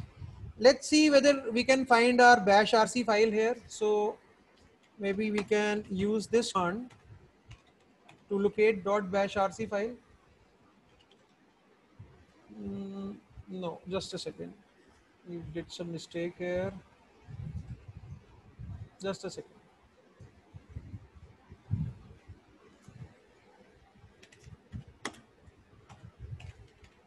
Maybe we can locate it, but yeah. Can you see this bash rc file, .bash rc? Give me a raised hand if you understand what I am discussing with you. This is a bash rc file. Things written in it, they are executed automatically whenever your shell starts. Okay, fine. Yeah, you can lower your hands. So you can see many commands are there written in it. Okay, what I'll do is I'll add that alias command. Okay, I'll add it here. I'm using editor nano. Okay, so things are written here. How to exit from nano, you can see at the bottom, Control X. So I'll press Control X, then it will say save the file. I'll press Y and then I will press enter. Okay, let me use CLS. It is not working. Can somebody tell me why it is not working? I put it in .bash rc file with the alias command. If somebody can tell me, okay, Anchal Mittal, Lovepreet, why not different names? Aditya Sharma, all of you have answered already. Some new names, yeah, Kamlesh also has answered. बाकी सबको क्यों नहीं पता ये क्यों नहीं चली? ठीक है, Kamlesh, go ahead, answer. Sir, because it is not updated in the bash Yeah, it is not updated. We have made the changes to the file. So to update it, we need to write this.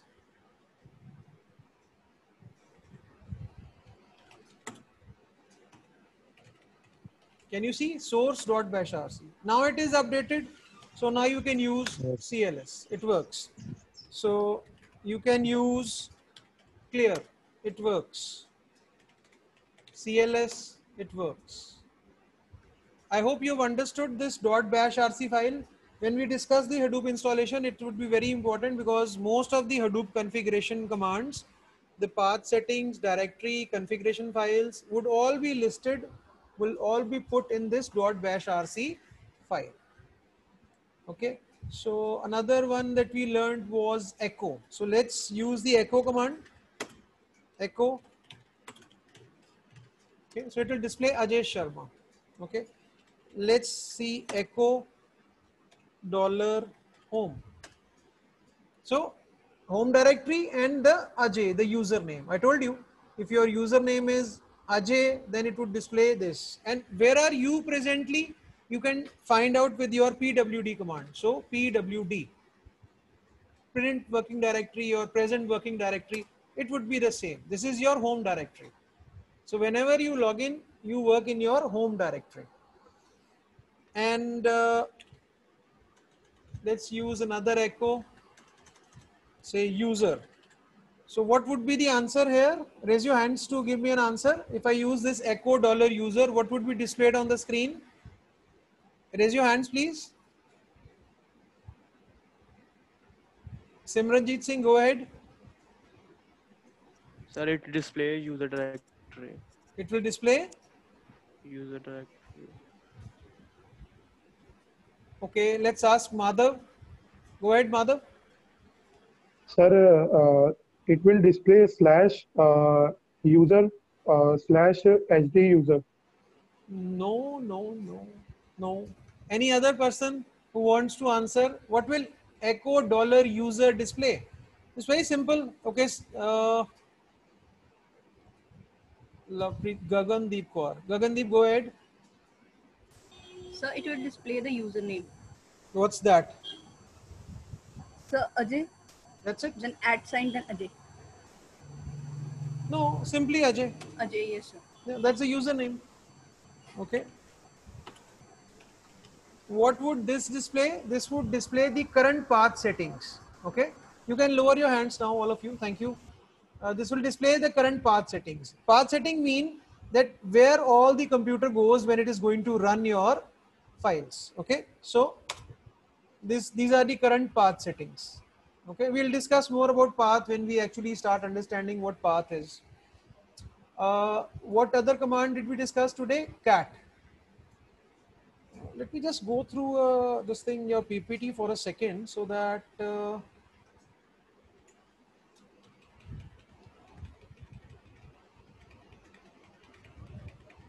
we discussed alias, echo, print working directory, cat, mkdir.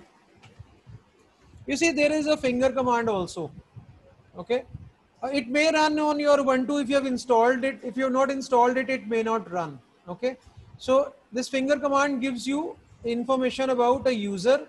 What type of information?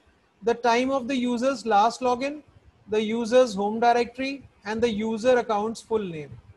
The syntax would be simply writing finger or finger followed by the username. An example is written there. If it does not work on your Ubuntu system, you may use sudo apt install finger, something like this. Okay, but this is a good this thing to, you know, see the user information in detail. All right. So what I'll do is I'll have a quick poll with you guys so that we can. I just designed 4 polls. So if you are all ready, the 4th poll is coming up your way. It's very simple, 2 questions, or rather 3 questions. Should be able to answer them, right? Here they come in front of you. Limited time. The polling is there in front of you. Take your time. I'll give you good 1 minute for this.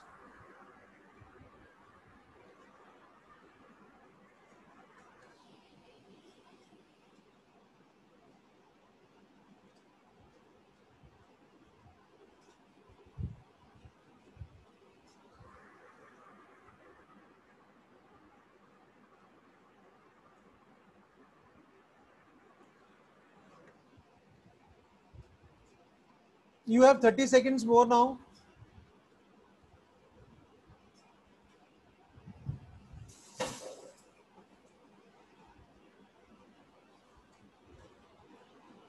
$20 seconds now.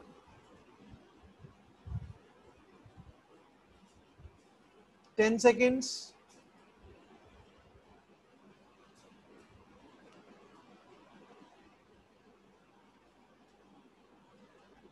Yeah, I'll count to 5 and I'll finish the poll.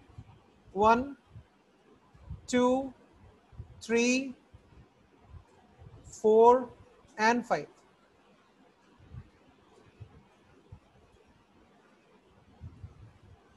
So I'm sharing the results with you. The correct answer is multiple files with one command. It's written on the board right now. The example that I wrote, cat A1 space B1 space C1. Right? The answer was there on the board. It can display multiple files with one command. Okay. Then .bash rc file, it should be both of the above. See, you're not picking it up correctly. आप attentive नहीं हो. That is a problem.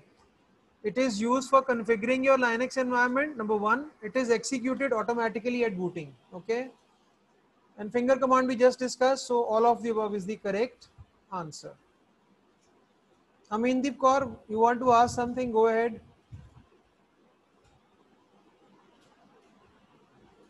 Yes, sir. Yeah, go Sir, ahead.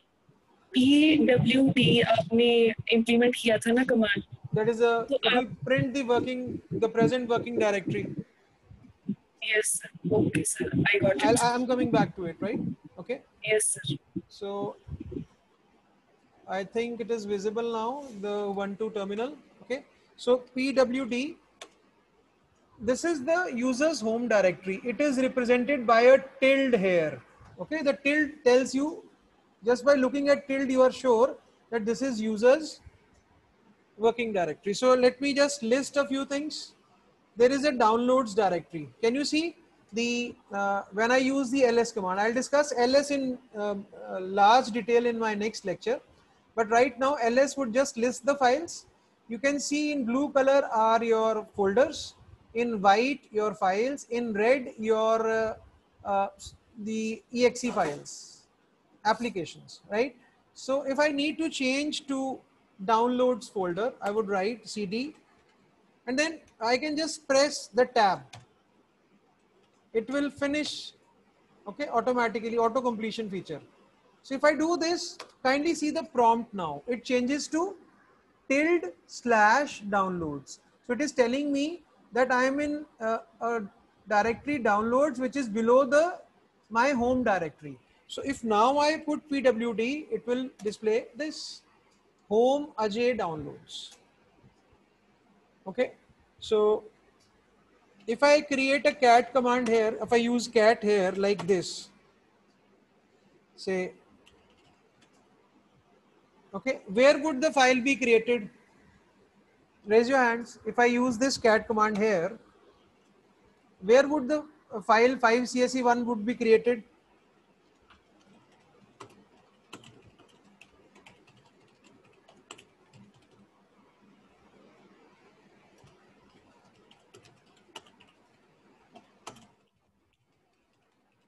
Right? So, and then control D2. Okay, so many people have raised hand. Let me look for some new people. Okay, Anshul wants to answer. Go ahead, Anshul. Anshul, you can answer.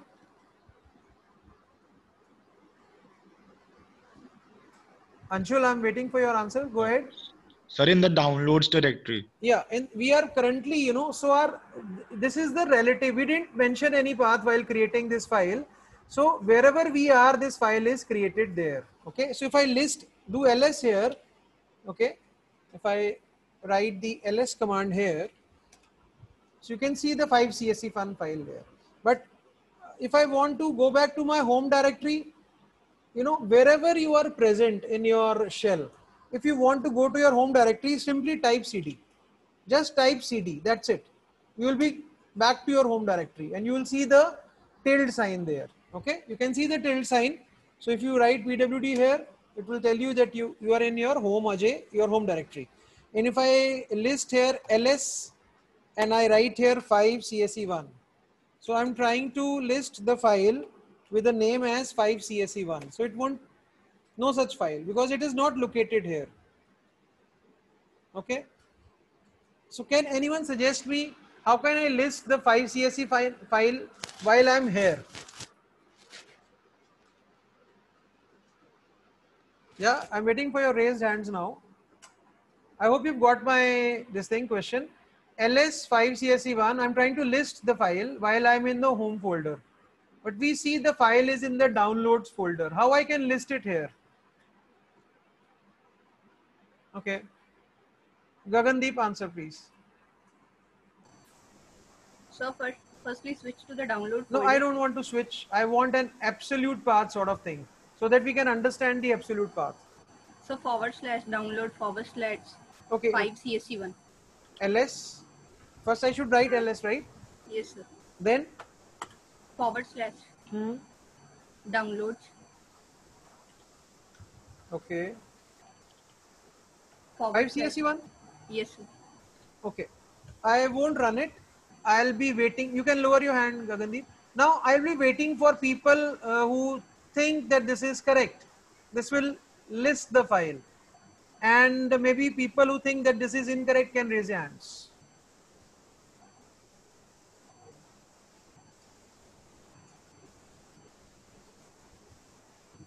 If all of you think this is correct, raise your hands. You need to answer in one way or the other. Okay, good. Keep on, okay. Sharanjit, I am just unmuting you. Yeah, go ahead, Sharanjit. Yes, sir. You can hear me? Sharanjit, this is correct? Yes, If this sir. is correct, it will list the file, right? Yes.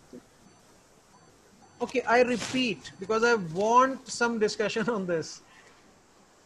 Those of you who think this is incorrect, raise your hands. Baki sab haath niche kar lo. Those of you who think this is incorrect, raise your hands, please.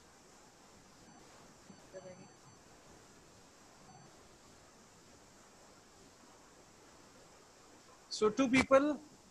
Okay. Anchal Mittal also now. Okay. ठीक है. Anshul, please answer.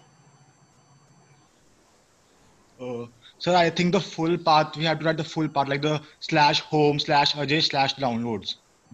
Perfect answer. But what is wrong with this, Anshul? Your answer is perfect. We need to write the full path. What is wrong with this path? No, Anshul, my question is, what is wrong with this path? Sir, because we are in the root directory and root directory starts from home directory. So for writing the absolute path, it starts from home, not from downloads. No. Absolute means it can start from anywhere. So there is some confusion in some people's mind, maybe everybody's mind. You know, your first answer was correct. Second answer is not correct. You know what we are trying to see here. Look here, all of you on the terminal. I'm writing list, then I'm saying /. So in our discussion of Linux, we discussed / means root. So I'm looking for a subdirectory downloads which is below the root directory. There is no directory downloads below the root directory. So it will give you an error. If you run it, okay, it will give an error. No such file or directory. Now what Anshul is saying is the correct one, that you should write something like this: the absolute path /root, uske niche home, below that Ajay, below that downloads, below that 5csc1. So it will show you 5csc1 file is there. If you want to see it in a greater detail, you may add a long format here. Okay. Just a second. Okay, so you can see this long format we'll discuss in our next meeting. Okay, so just see this. Now the point that I'm trying to tell you is this: look at the screen carefully. To go back one step, you see right now we are at in Ajay directory, right? Can you see all of you? We are in Ajay directory. If I use a cd space ... okay, I move one step ahead. I go to the home directory. Okay, if I do this once again, now see the symbol there in the prompt, it is /. So now I am present in the root directory. Okay, let me list the file here. These are the folders in the root directory. Okay, now listen very carefully. I'm going to use a command, cat say Amit. What will happen? Raise your hands. Now I'm going to test your real knowledge of Linux. What you've learned in the previous semester or what you know about Linux. So many people are answering. See, what I'm trying to do is I'm going to create a file, Amit. Okay, so you need to, answer me what will happen. Okay, Kamlesh, please answer. Sir, it will create a file in root folder. In root folder. Okay. Any other person? You can raise your hands if you have a different answer. I'm waiting. I'm waiting for your response. If you have a different answer, you may raise your hand. I don't know. I'm sorry. I don't know what you guys have done in Linux in the previous semester, how well you worked with it. But इस तरह से तो हम HDFS में काम नहीं कर पाएंगे. This won't let you create a file here. This will deny you the permission. See, we cannot create a file here. Now listen carefully, all of you, for the next 2-3 minutes. Listen to me.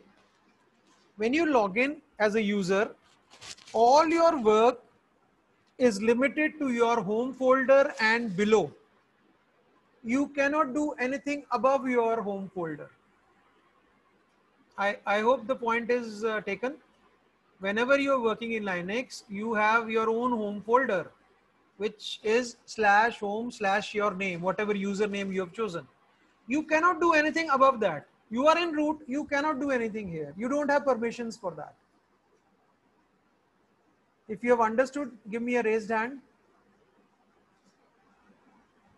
Yeah, I hope you have understood. आप अपने folder के ऊपर कुछ नहीं कर सकते हो.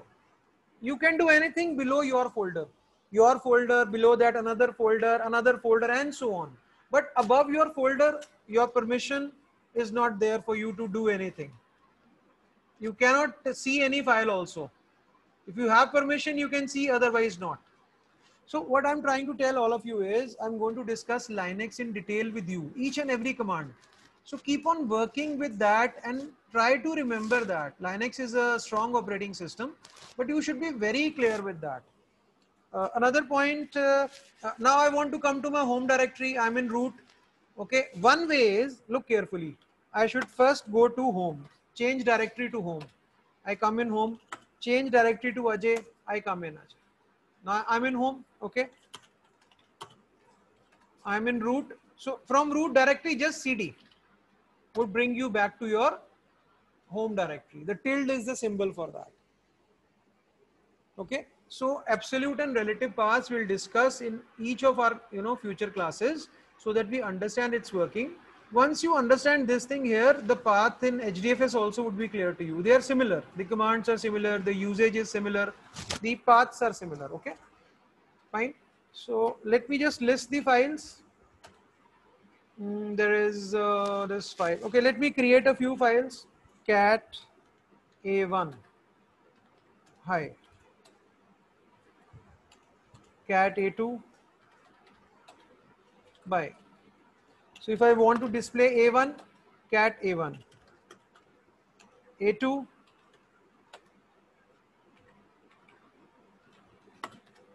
See, cat A1, A2. Multiple files with one cat command. The contents of A1 and A2 are displayed.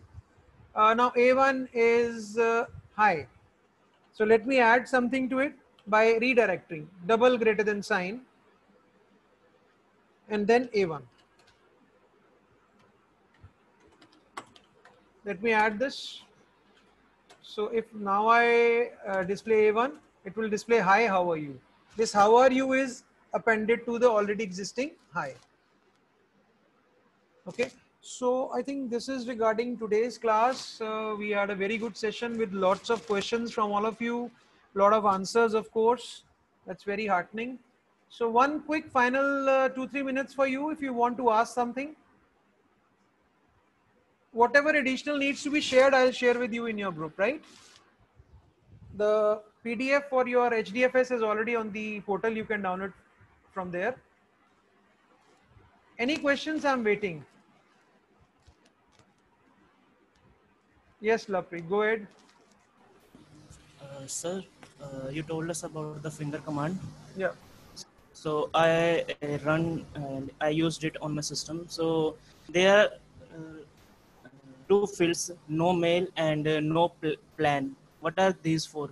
That is, you know, regarding, you see, there is so much information about users with the admins. Let's not go into the detail. You can look, you can Google that. So if you have any plan or any mail set up, you know, if you have set up any mail in your account to receive and send mails, it will show you that mail. Maybe some server, mail server you can set up, like we have this in our Microsoft Outlook Express in Windows. Okay, you can set up it to receive your mails. Corporates do that. So if you have set up any mail, it will show that mail, the mail server there. If you have made any plans for your system, it will show it up there. The details you can Google up, right? Oh, okay, sir. Yes, Madhav, go ahead. Sir, the commands you have done are in the absolute path or relative And your path. voice is not clear. I don't know what's the problem. It is breaking. The commands you have done are in the absolute path or the relative path. Which one? Which commands? Sir, See, the commands like I'll tell cat you. I'll tell you. A1. Yeah. Good question. Very good question. Madhav, look on the screen. Yes, We sir. just created a file. You remember 5CSE1? Let me Yes, cat sir. it for you. Will it display something, Madhav? No, sir. Because this file is not present. 5CSE1 we are writing just like that. We are assuming that Yes, this sir. file is in the present path. Okay, relative path. So Yes, sir. no such file. Now let's No, sir. go like this. As Anshul suggested, home, Ajay, downloads. Now it will display. This is the absolute Yes, path. sir. Okay. Another way of writing it would be, you know, there are many variations. Let's try one of them. Current path is referred by dot also. Got it? All of you? Current Yes, path sir. is also Yes, referred sir. by a dot. And I told you currently where you are is also represented by a tilde. Okay. Go ahead. Fine. Yes, sir. So these are this is again relative path or absolute both, the last two ones, because tilde would mean where you are and then further. Okay.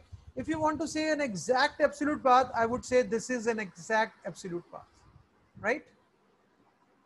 Yes, sir. All right, Madhav, clear? Yes, sir. Yes, sir. Yes. Waiting for any other questions? Madhav, lower your hand, please. Any other questions? I'm waiting from your side, please. Okay. So we end this meeting here today. Thank you very much. One final time, I am unmuting you all so that you can say a big bye to me. You can unmute yourself and say bye. Bye, sir. Yeah. Have a great time. Don't laugh. Bye, sir. Discipline and Bye, sir. yeah, Bye, sir. Linux needs to be And learned. Remember, Bye, sir. Linux Bye, needs to be sir. learned. Bye bye Yeah, game सिखाओगे वो Linux needs to be learned. So एक अच्छा मौका है उसको सीखने का. I'll help you to learn each and everything that you can in Linux in complete detail. So just your Ubuntu terminal should be there for you to learn everything, right? So together we are going to do that. Thank you. This is the end of today's class. See you all next week.